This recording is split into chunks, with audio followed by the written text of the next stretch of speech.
Hey yo, it's Lady Pistol, y'all, coming for your mental. It's just a quick check-in. Apologize if I look a little tired, a little crazy, man. But your girl is a little under the weather. But we gonna keep it pushing, man. This right here is just a quick video. I have a friend who's a writer who's been struggling with the writing process, which I get. All my fellow writers out there, man, I understand and get it. I know y'all get it too. It's not always easy to unpack a lot of the things that you want to convey inside of your writings. But what I will say is, step one to creating or writing anything is going with an intention already set to not be too hard on yourself, man. I think that's, as writers or as people who are creative, we get in our head a lot, man. And we let the chatter that we hear in our head like overpower what we're actually trying to hone in and focus on. So for one, I would say definitely hush the chatter, man. If you are in a quiet, a sacred, or secluded place, I would say reach out to spirit. You know what I'm saying? Reach out to God. Even before you start writing, you know what I'm saying? Ask him to guide you in what you want to pen, and all of the emotions that you may go through. Ask him to guide you in anything that you're writing, man. I know it's not always easy to write about trauma. Currently, me and my mom, we're actually wrapping up our book that deals with a lot of the trauma that we've endured just as a family, as separate entities, and also conjoined, just by life. And because she's my mom, I learned a lot of things about my mom through her writing, and even through the things she didn't want to say, and the things that she was having a hard time saying. So I would say, man, quiet the chatter. Get secluded, connect with source, and if you are going through an array of emotions, don't take it all. Don't try to do it all at one time. You know, take it in sections. Make each thought its own separate section or session, its own separate writing session. What really helped me and my mom through this process is we created something called like a planning grid. I created a planning grid. I just helped to help my mom with some accountability on her end and mine as well. A planning grid, if you don't know what a planning grid is, basically a chart, and I'll put it in here. It's a chart that has dates on it. Dates, it's like deadlines. It could be what your chapter is about or the name of your chapter, and gives it like, and then in another column it gives like a little synopsis about what this chapter is going to be about. One thing that I think helps me and my mom a lot when we're writing, and just me as I'm writing, is I never want to write two tough chapters back to back. I always try to break up the monotony of being in my emotions, because I hate my emotions. I don't hate my emotions. I just would rather not deal with them because it sucks. But back on topic, back on task. If you're writing like a tough chapter, or you know you're about to write a tough chapter, write something light before it. You know what I'm saying? Even if it's not with your book, write something else. Whether it be a poem, whether it be a short story, whether if you do music and you rap, or even if you don't rap, test your hand at it just as a writing exercise. Like, funk it. You know what I'm saying? I'ma just let it flow. And then after that, it'll get you in a space where you can kind of conquer it, and go into the next section with, like, you know what, I can do this. Another thing that I think is important is cultivating your voice. It's really important because you don't want to sound like anybody else. I think a book that helped me a lot, and it's a textbook. I read textbooks occasionally. Is this one here? You know what I'm saying? Literature, Craft, and Voice. Has helped me a lot with cultivating my voice. When I was in undergrad and I was taking my creative writing courses, I rewrote like nonfiction and fiction and poems, and that was kind of like a blueprint, or the book we used, just to kind of help us find ourselves and our voice. So I know it's a thick ass textbook, but it really is gems found in textbooks. Another thick ass book that I have tackled is the seven basic plots. If you don't want to go and read all of that, like, I don't have time to read all that shit. I get you. I get it. You can go to chapter 31. Chapter 31 basically is let me go back to it. Chapter 31 is basically why we tell stories.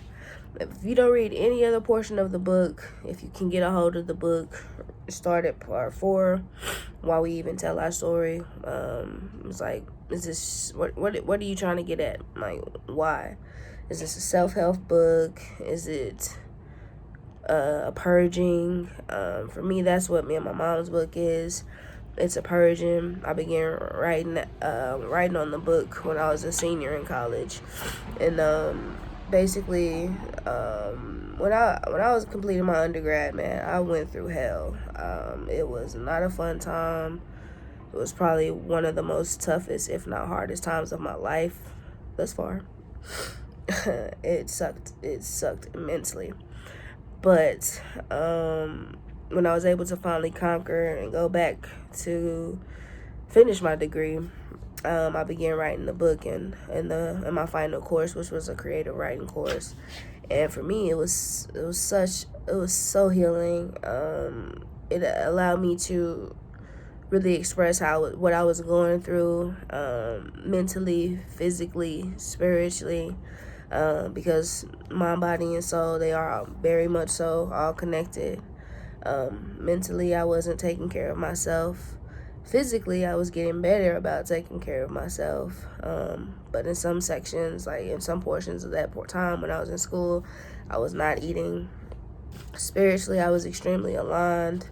But it was healthy and it was unhealthy. So when one is off, subsequently they all will be off, man. So that's one thing that I've found and I've learned, that they are all interconnected.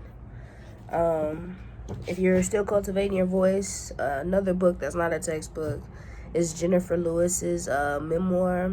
That woman is hysterical, and she definitely knows her voice, and she keeps you engaged throughout the entire book.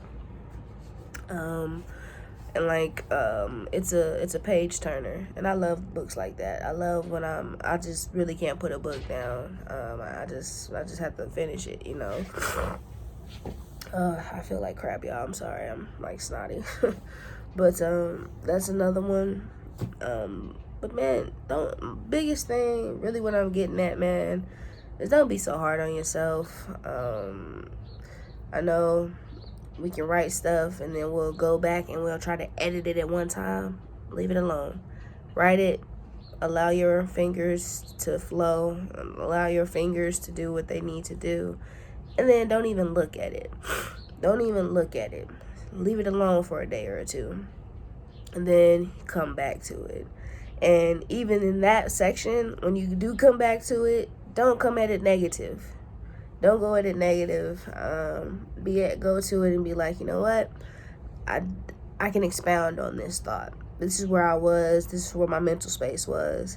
Because I think when you try to go back dead ass right into it, you edit it and then you over edit it. That's something that's in everything though. I even do that with music. Like I'm working on learning to mix. Like I can mess with it and mess with it and mess with it, and then to a point where I just funk it up. Trying to watch my profanity, but I really just mess it up. You know what I'm saying? So edit it, but leave it alone. Read it, but don't be like, oh, this is terrible. Don't. It's not terrible. It's part of the process. It's all part of the process. Everything has its own process, man. So another thing that's helpful, another thing we did in school that was really helpful is this is probably one of my favorite things that I did enjoy about school, is when we like workshop our stuff. If you have someone you can workshop your stuff with, that's always cool. If you're just kind of solo dolo and you don't want anybody to read it, or you don't have anyone you trust, I get that. But for me, one of my favorite things was to sit around in a circle, and especially when I was like writing scripts. It's like I would have other people read, or we would assign other people to read like a specific character. But even when like in my creative writing courses, is we would read your own stuff aloud to other people. That really helps, because when you read it aloud to someone else, you naturally know what your tone is going to be. You naturally know, like, your voice automatically, it scales, it does its own thing. And like that, for me, I think that puts people in the mindset that, oh, this is what you mean, like this is the emotion you were trying to convey. Because naturally we do it, like once we're happy, once we're sad, once we're monotone, our voice reflects what we're trying to what we're actually feeling, what we're trying to read, what we're doing, man. So all in all, man, don't be so rough on yourself. If you have time, or if you make time, you have time, man. You just make time for what you want to make time for, and that's with anything. If you want to make time, I would definitely say get the 7 basic plots and start with chapter 31, and then also get my literature textbook I showed you. It'll definitely help you with your voice. One of my favorite art, like poems or like people to read who I just think is brilliant, is Hemingway. Hemingway is dope. Carlos William is also dope. The Red Wheelbarrow is probably one of my favorite poems. It's very short, it's very simplistic, but when you analyze it, it has so much meaning. I'm gonna put that in here so y'all can read it. It's real short. But yeah, man, I ain't really want nothing. Just wanted to chop it up with you guys and just be a light to the fellow writers out there, man. Don't be so hard on yourself. If you do want somebody to help you workshop some stuff, man, I am available. DM the kid. Hit me up. If you have access, hit me up. And I am more than happy to help you. I really am. I won't be a yes woman. That's not me. That's never who I've been. But I know how to also be gentle and be of help and be of service in a good way. I know about being sensitive about your artistic expression. I get that. I understand having sensitivity behind it. So if you need me, I'm here. All right, y'all. I ain't want nothing. Per usual. It's Lady Pistol, coming for your mental, like I tend to like to do. Make sure you stay safe, man. Make sure you stay blessed, man. I'm for shit show finna stay sanitized. Cause your girl is not liking being sick. And when I'm sick, y'all, I'm like a huge baby. I ain't gonna lie. I'm letting you know off rip. I am a huge baby. See about me. But yeah, man. I ain't want nothing. Peace.